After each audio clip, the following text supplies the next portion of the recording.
welcome to the Infinity Rose podcast, the only podcast that's perfectly balanced as all things should be. My name is Jared in the hot seat today. Joining me, we have a special guest, and I don't want to say a special guest. He's a guest, I guess. Our very special guest coming to us live from Minnesota. It is Andrew Reiner of Game Informer. You are kind of everywhere. You do Video Games Weekly. You do comic book podcast. You do a million other things. Andrew, how are you doing today? I'm doing well. I get stressed out when people bring up all the projects I have. There you go. Because I pick at them one by one, but when I hear them all together, I'm like, my God, what have I done? I wonder, so do you actually take any time to play the video games, or is it just reviews till you die? Yeah, so it's kind of funny how I operate. Like when you hear people write a novel, it'll be like, I'm going to go to a cabin in the woods for 3 months and write a novel. Whereas I will write 1,000 words, up to exactly 1,000 words, and then I'll stop. Yeah. And then I hand it to my writing partner, Chris Cluey, Sure. and he'll go over it. And then I'll write another 1,000, and then he'll go over it. So I kind of pick at things in interesting ways to free up time, basically, long answer short, to play games. That's wild. Well, it seems to be working out in your favor with all the projects you're on. My not so special guest, you love him, you hate him. He's an enigma to the podcast. Zane, how you doing, buddy? I'm doing great. I always love when you start out an intro and you start talking about and hyping up a guest, because I never know if you're actually talking about me or our actual guest. The actual guest. Yeah. Because it's just for the bit, and I love it. But I'm happy to be here. Excited to record another episode. You guys are used to the sweet and sultry tones of either Isaac or the obnoxious bullhorn that is Max, but you got me hosting today, so buckle up, folks. It's going to be wild. All right, Reiner, you are not prepared for this, and that's by design. I'm sorry to do this to you, but we have a segment on the Infinity Rose podcast called the Infinity Gauntlet, so strap in. I hope you survive. Are you a heel or a baby face? If you could make any flavored Cheez-It, what would it be? Is it pronounced Grogu or Groku? If Keanu Reeves isn't in the movie, can it be star-studded? It's time for the Infinity Gauntlet, here on the Infinity Bros podcast. First question comes to us live from Max Mosier. He says this. You're building a new office. Congrats. He must have saw that on Twitter. What is one feature of your new office that you wish paralleled the Batcave? A feature. Yeah. The giant T-Rex is something everybody should have in their life at some point, right? I don't know why he had that. Batman, it's like he's the coolest guy, the darkest, character. His base is a cave, but even he succumbs to the allure of a cool T-Rex, he needs T-Rex, that dino. I wish we could fit a full life-size T-Rex in our office, but alas, we can't. Bat computer, maybe one of his suits. They got the Batmobile, and you chose giant stuffed dinosaur. I applaud you for that answer. I need that, yeah. That's good. That's the right choice. That's right. It's that or the penny, right? Okay, Zane, do you have one for? Yes, I do. Reiner, my question for you is: you are tasked with starting a food truck with any video game character of your choosing. What video game character do you choose to start this food truck with, and what do you serve? Boy, that is an interesting question. I'd go with Blanca, from Street Fighter, the green guy with the purple spiky hair. Yep. Yeah. I would have him at the front window, because you won't get any grief from any guests. They will just see Blanca there, and they'll be like, you're just making the food the way it is on there. I'm not going to complain or anything. So that frees up the cooks. It's a comfortable work environment for them. This is wild. My favorite food in the world is salad.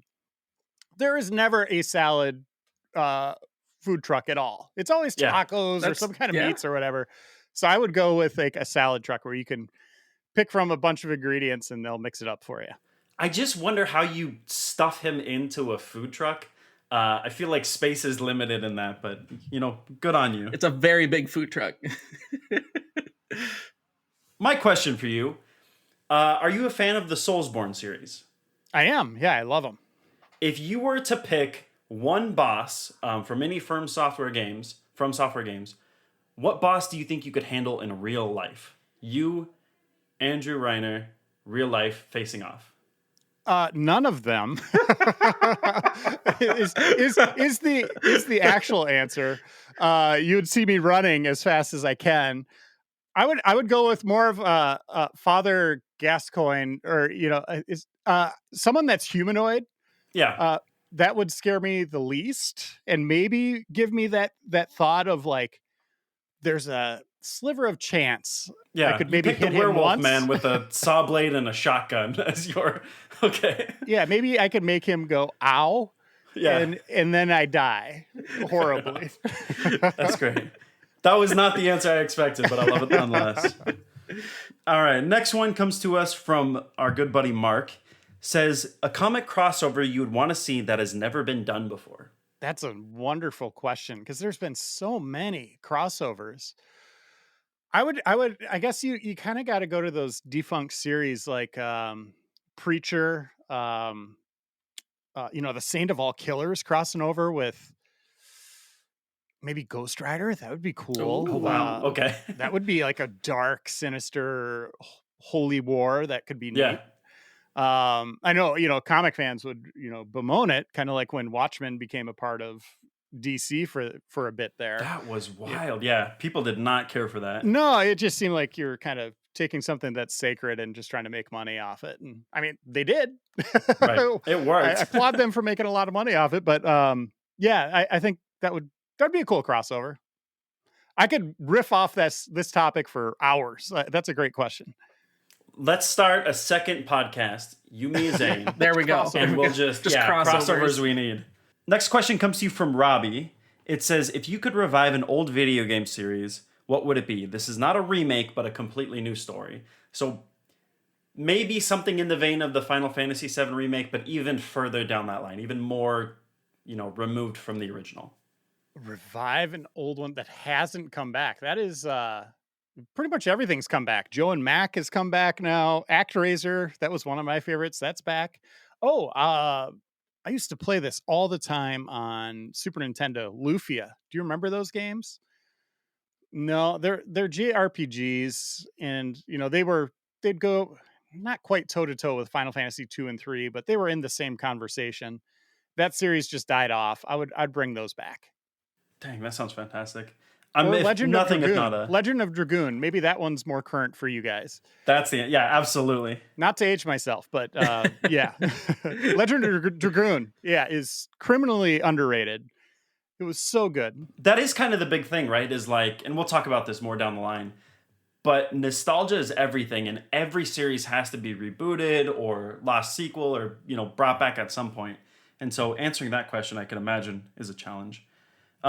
Next one comes to us from Isaac. It says, if you were given full creative control of a game in development, what comic book storyline would you choose to adapt for a video game?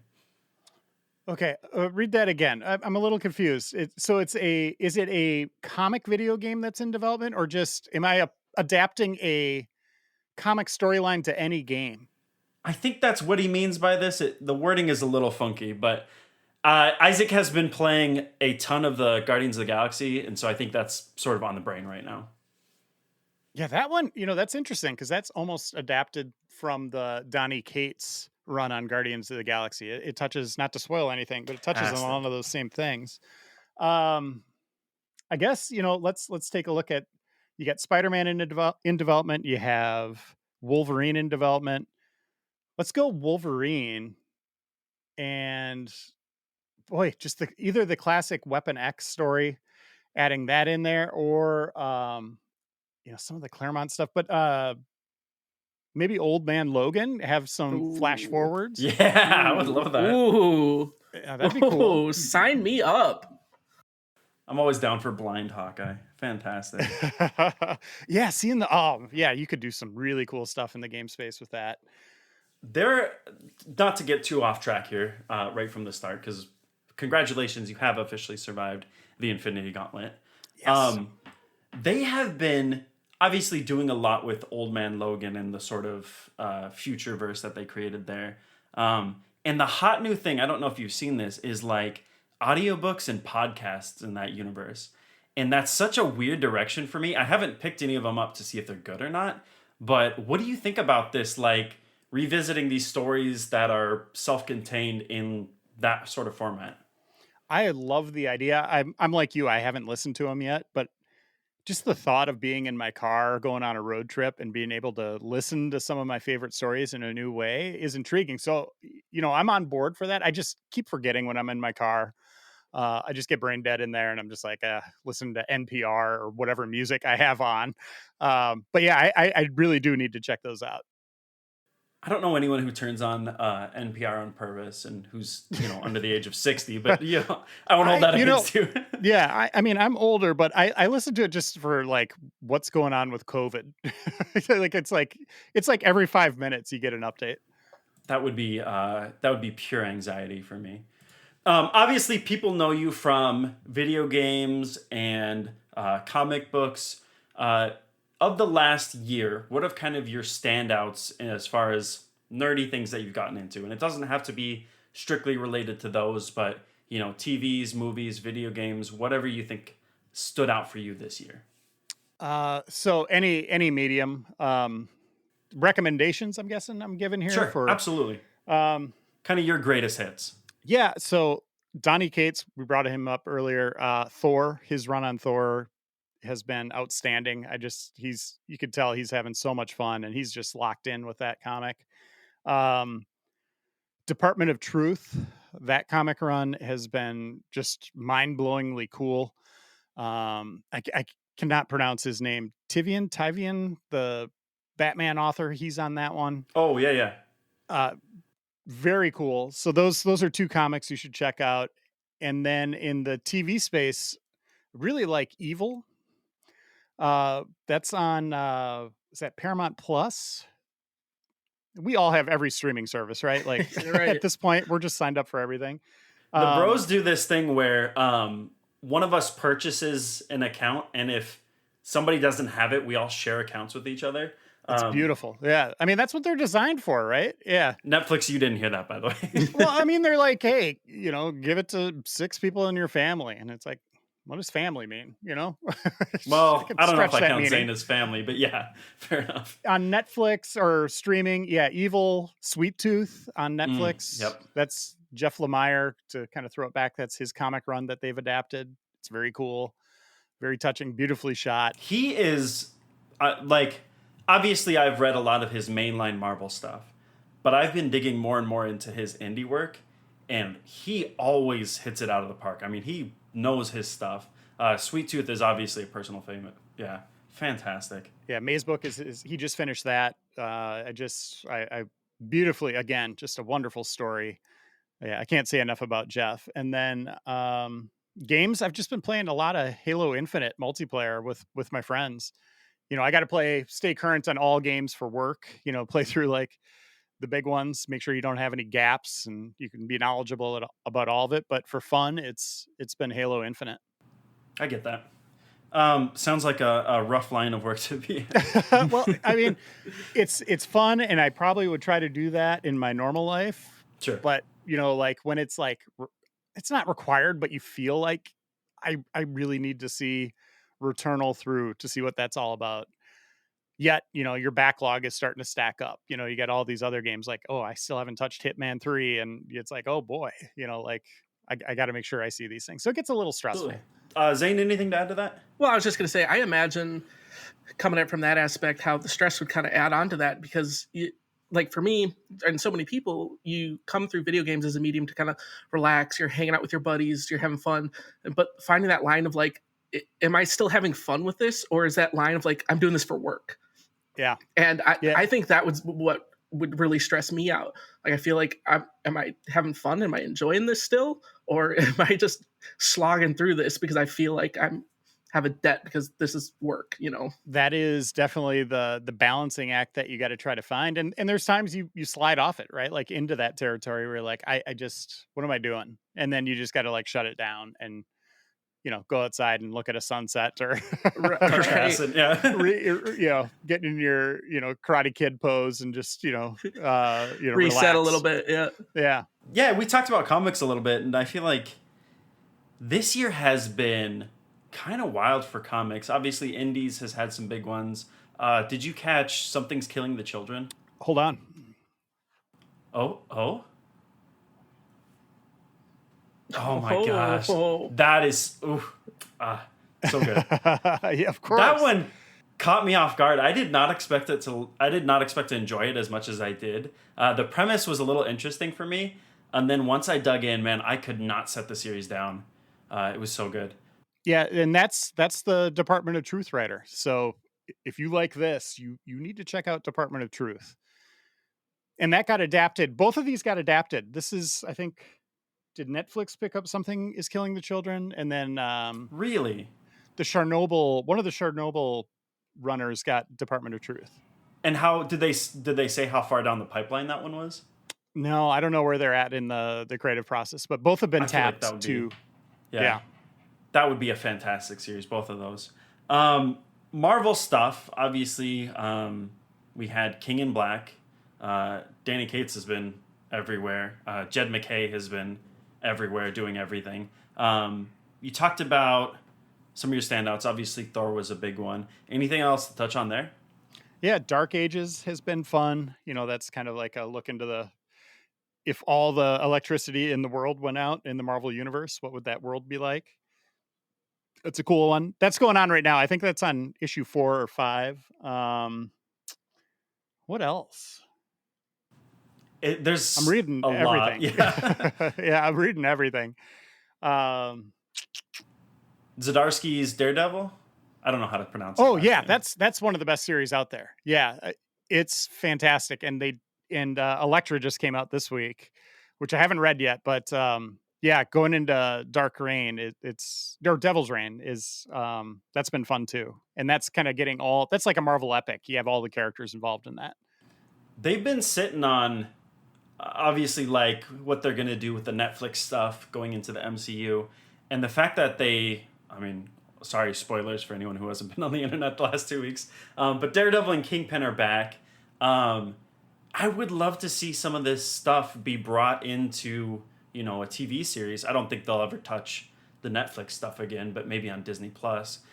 It's hard because runs like this don't really seem like they're sort of the Disney Plus formula. Obviously, they keep it very sanitized.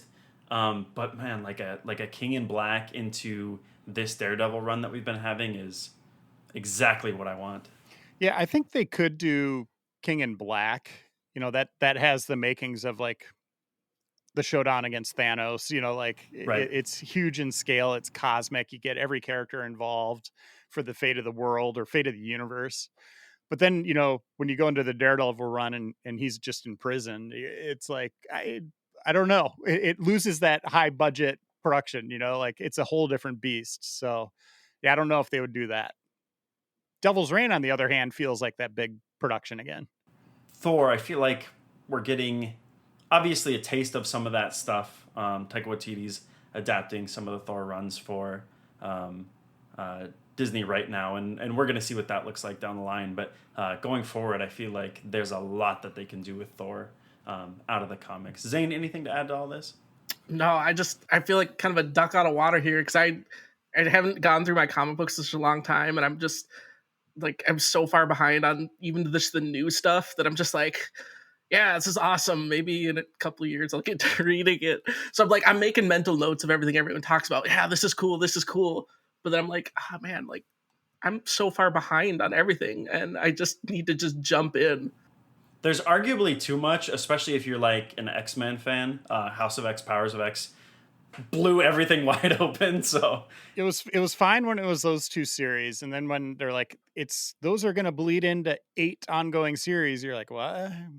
And you have to read all those to understand, X of Swords. Yeah, it's too much right now. I miss the good old days where it was Claremont had like 4 running series at a time. Yeah. That was about it. Yep. Rolling into some more 2021 talk. And I kind of want to pick your brain a little bit about this because I know you guys have talked about it on your podcast. I've seen articles about it, but we had the GOTY come out, and It Takes Two, ran away with the title. That's a game that I got to play. I haven't played many video games that are new this year, and I liked it. I thought it was fantastic as far as gameplay goes, but the storyline felt so jarring to me, especially if you played the game. There's two scenes in particular that are like wild for what to me originally looked like a kid's game. It is not a kid's game, for the record. Um, how did you feel about that one winning? I know it's on your list. I'm not going to spoil where, but do you feel like that deserved the GOTY, or would you put something else at top dog?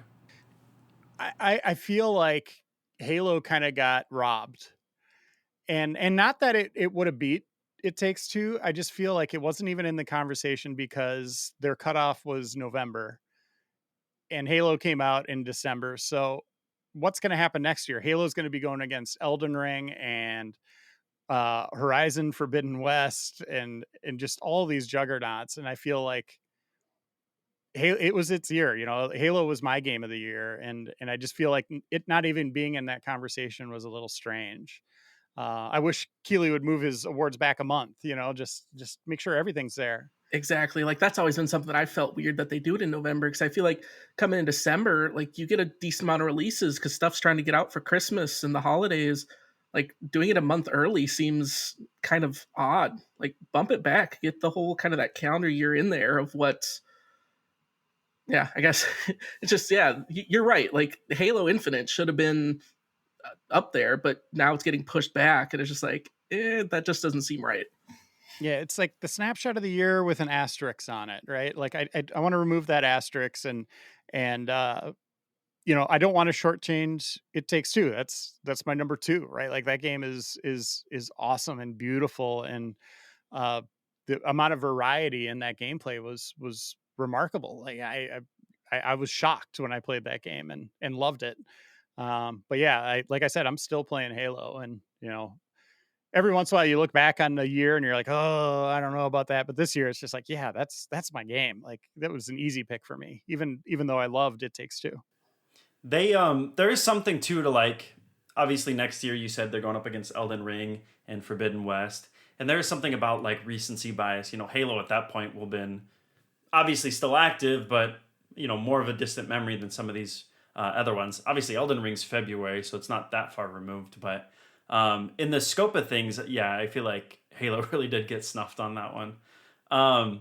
Speaking of games this year, it was kind of an odd one where you had some new games come out with a bang. Obviously, Inscription was a big one. Wilder Myth, It Takes Two, several of these other titles that were brand new to the forefront. And then a lot of classics that saw sequels or redos. I almost said Octonauts. Psychonauts 2 came out with a bang. Some of these other ones. Do you think we're seeing like good nostalgia games come out finally? Because I feel like there was a period in there where everything was getting rebooted and it was kind of garbage. But a lot of the ones this year feel solid.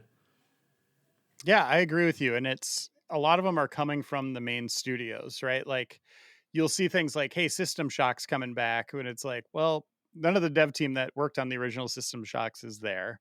Whereas, Ratchet and Clank came back and it's still Insomniac and they still love that character and they know where to go next. And it's still a lot of the same people calling those shots. And then Tim Schafer's still writing Psychonauts. So I think, yeah, it's almost like, I was going to say George Lucas coming back and doing the prequels. It'd be like, Sure. you got mixed messages there, but Right. it'd be like George Lucas coming back and doing the sequel trilogy, right? Like, you want that, and you always have that what ifs. I like the sequel trilogy, but it's like, what if he did those? Where you don't have those what ifs with Psychonauts and Ratchet. You're like, yeah, that's a direct continuation, and I think that really shows in the quality and why they're great. They know their vision, they know what they're looking for, and obviously have more respect for the series than someone else.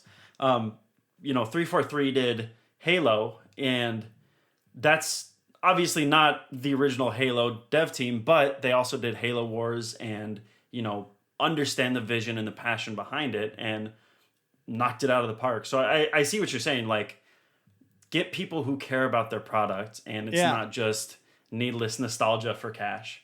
Yeah, and a lot of time, I wonder on those percentages of like number of employees that actually worked on the first Psychonauts versus two. It's probably super low. Yet you have the creative leads that are kind of calling the shots, or the creative lead in Tim Schafer, right? Like the visionary.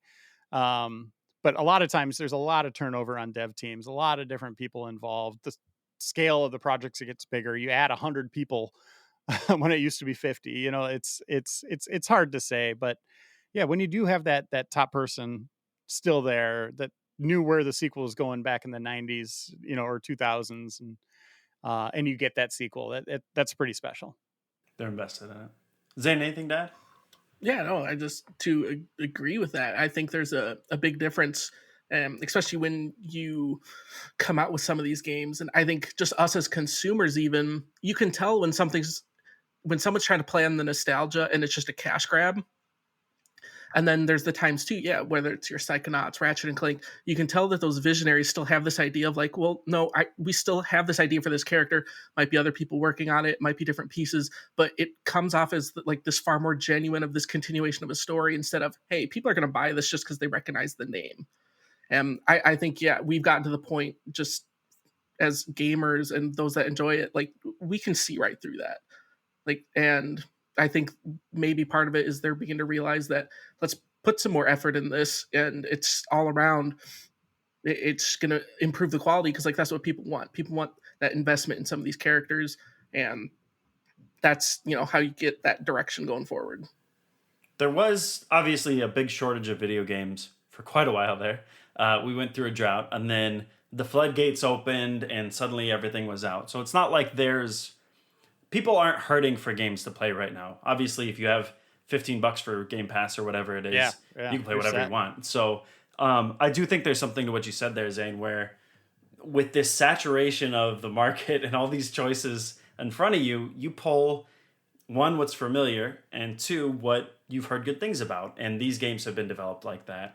I would say all in all, a good year for video games. Obviously, I can't say I'm as excited for this year as I am for next year because Elden Ring is my jam. And, screw everything that happened in 2021. I'm just going to be playing Elden Ring once that comes out. But to shift the conversation a little bit, because I know you're a fan of VR games. I am as well. Unfortunately, the only system I own is a PSVR. But we got some news there. Oh my, yeah. Yeah. Quest 2 is flying off the shelves. PSVR 2 was announced last week, I believe. I don't know how much we know about that. You would know more than I would, but how do you feel about, the current state of VR and VR going forward? Well, so we had supply shortages on PS5, Switch, and Xbox Series X/S all year long. We didn't have that with Quest 2. Like, when you were in stores over the holiday, Quest 2 was plentiful, and it sold a lot of units. And I think they said it's over close to around there 10 million now on the install base. And that's where Mark Zuckerberg was saying it needed to get for it to really go mainstream. So we are at that point. We're at the peak now. This thing could launch now. This thing is ready to go. VR has arrived, in my opinion, in that capacity. Developers jumping on, the fruits of their labors won't be until later, right? Like a year, 2 years from now, depending on the scale of the VR project. But adding in PlayStation VR 2 to that mix as a high-end option, with Quest 2 being very accessible in terms of you don't have a cable on you, anything like that. It's super easy to use. Self-contained, I think this is the beginning of VR this year. I know we've had it for 5-7 years, however many already, but I think this is the point where it's going to take off. And I think we're setting up this year, setting up the next 5 to 7 years of Quest and PSVR 2. We're having, and this is a conversation I never expected to have, but I have my parents who are not tech savvy, not very video game savvy to some degree, asking me about this, new wave of VR. Should I get a Quest? Should I not? My boss, my father-in-law is even asking me, hey, should I buy a bunch of these he works in healthcare. Should I buy these for training my nurses? What are the options for stuff like that? And it is sort of a frequent conversation now. People know me as a guy who has a podcast about technology and pop culture. And 2 years ago, VR was this sort of sci-fi future age thing. And I think people are beginning to see more and more of it. Obviously, go to Walmart, right? You have Quest 2 sitting on the shelves right there to purchase and pick up today. So I think you're right. Obviously, I have the PSVR. Has a long way to go before I recommend that to anyone. I hope the PSVR 2 is a lot better. Yeah, I wouldn't recommend the PSVR one. Just the resolution of that screen is not up to snuff. Quest 2, absolutely. Like, I think, it's going to be a lower end model compared to what's coming next, like PSVR 2. But boy, that entry price and the library they have now, you get to experience kind of what we call the classics of VR on there. A lot of them, right? The Super Hots, Beat Saber, those games are on there. You're not getting Half-Life Alyx unless you have it tethered to a computer, and you're using it, the power of your computer through your headset. But I think it is a great entry point VR option, Quest 2. And I think, like I said, I think that's going to be around for a long time. And I think they'll carry, that software will carry forward to future units. I'm frustrated that my PSVR doesn't work on my PS5 unless I buy the special cable or whatever. But I think when that drops, I'm picking up the second edition. Games for 2022. What's on your list right now? What are you looking forward to? What's in the rumor mill that you feel like people need to be aware of? Where do we go from here? And Halo's kind of the big thing on everybody's mind. Obviously, multiplayer is going to take us up until probably February when some of these other titles come out. But what are you looking forward to right now? I mean, the next big one is the big two in February: Horizon Forbidden West and Elden Ring. We don't need to go into those. Those are just must plays. Like, two of the biggest sequels, on the horizon of all time, in my opinion. And then we have Forspoken in May, which, Amy Hennig, and that just looks amazing. Those shots of the open world they showed, Oh, yeah. just truly stunning. That's the one I'm very excited for. And, I think this year is going to be capped with open worlds. I think we're going to start with Elden Ring in that open world, loving it, and Horizon. And then we're going to get to Zelda, whatever they end up calling that, the sequel to that. So Breath of the Wild, we'll have to see what that is, but you got to play it, right? It's going to be awesome. You just know it's going to be awesome. So those are the ones I'm really excited about. And rumor mill, I got to be really careful what I Right. For sure. what I talk about there. I tend not to like going into rumors. So Sure. That's fair. I'll just kind of nod like, Yeah. some of your guesses are probably right. Awesome, fair enough. Yeah, I mean, I am a hopeless From Software fan, so that's, on my list. Obviously, Forspoken is one Zane's looking forward to. I don't know, who's our Horizon Zero Dawn fan? Would that be probably Isaac? It's probably going to be me because I don't even know if he's played the first one. That's fair. But I was just going, the reason why I'm most looking for Forspoken is like, I already know I'm going to get the new Horizon. I already know I'm going to play it. So like, I'm looking for these games of like, what's going to surprise me? Like what's kind of coming from left field that someone's like, hey, we're going to try something new to try to, blow someone's minds. And to me, that's the vibes, like those are the vibes I'm getting from Forspoken of like, we're trying something different. And, so that gets me excited because like it's something new, something different. And I hope it's just a new game to dive into and that other people can jump into that doesn't necessarily have that, the AAA billing that a lot of other stuff coming out has. Because I don't think there's anything better as a gamer than finding that game that flies under the radar and completely blows your mind when you finish it. Those games, for whatever reason, just stick with you a little bit differently. And like that's what I always love to try to find year in and year out. I've been sitting on Inscription for a while. That's one that I want to pick up. But every person I've talked to has said it's that game that, really didn't get a lot of media attention until after people started playing it. And the design of that one is wild, how it shifts from a totally different game from the first chapter to the second and so on. Yeah. What did you think? Is that a must pick up? Sure. Yeah, it's only on PC right now. So just couch that there. I hope it comes to other consoles because everybody does need to play that game because it's awesome. But yeah, I think that twist, the big reveal is part of what just blows people's minds. You know, they like the gameplay, but then that happens, and you're like, wow, all It's right, a little wild. let's Fair go. enough. Yeah. I'm excited for it in 2022, and this is not a critique on this style of game at all, but I feel like this year has been so many of these. It's the looping and resetting. Obviously, we got Deathloop. We got, there were so many this year. Returnal. Yeah. Yeah, Returnal. Not that it's, a bad thing, and I think most of those games are fantastic, but I'm excited to see something new and different, because it seems like, man, 2021 was just really saturated with games like that. Jarrett, just tell us you're not good at roguelikes without telling us you're not good at roguelikes. We have the problem too where all of these guys are scared to play any sort of From Software game. And I'm trying to get everybody on the boat for Elden Ring so we can squad up, because sounds like the co-op in that has been revamped. The PvP has been revamped.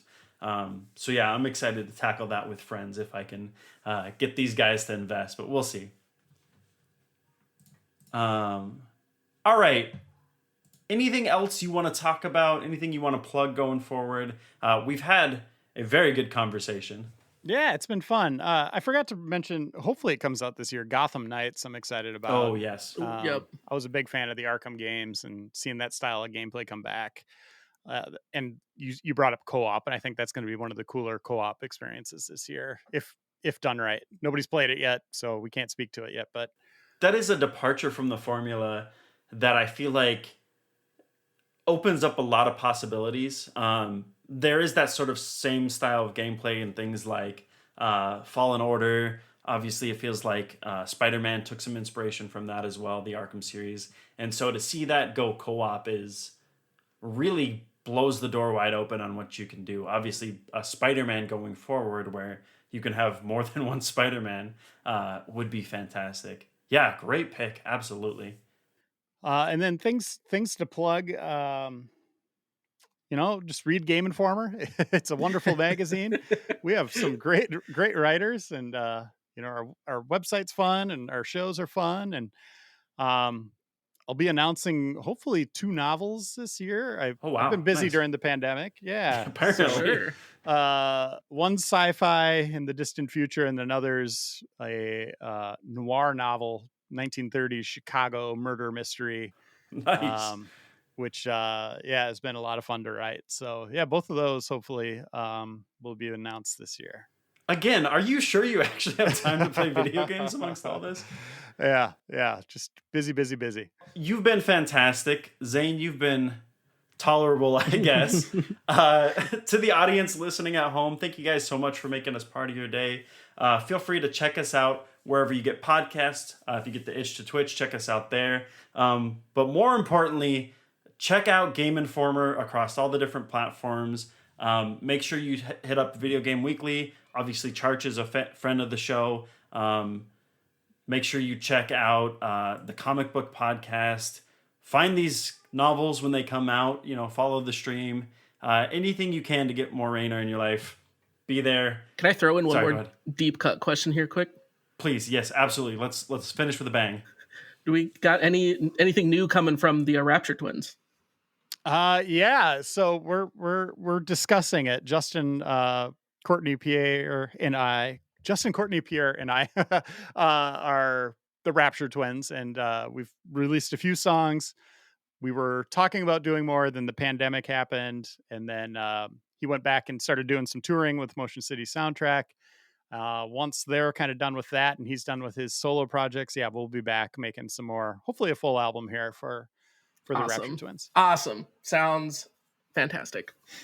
I pray that someday I have your drive, because I make a sandwich and I'm exhausted. So good on you for 1.5 million projects. Thank you guys for joining us on the Infinity Bros podcast, the only podcast that is perfectly balanced as all things should be. My name is Jarrett. This has been Zane and Andrew Reiner. We love you 3000. Bye. Thanks for tuning in to the Infinity Bros podcast. You can find the Infinity Bros on Facebook, Instagram, and Twitter at the Infinity Bros. Feel free to send listener feedback via email at infinitybrospodcast@gmail.com.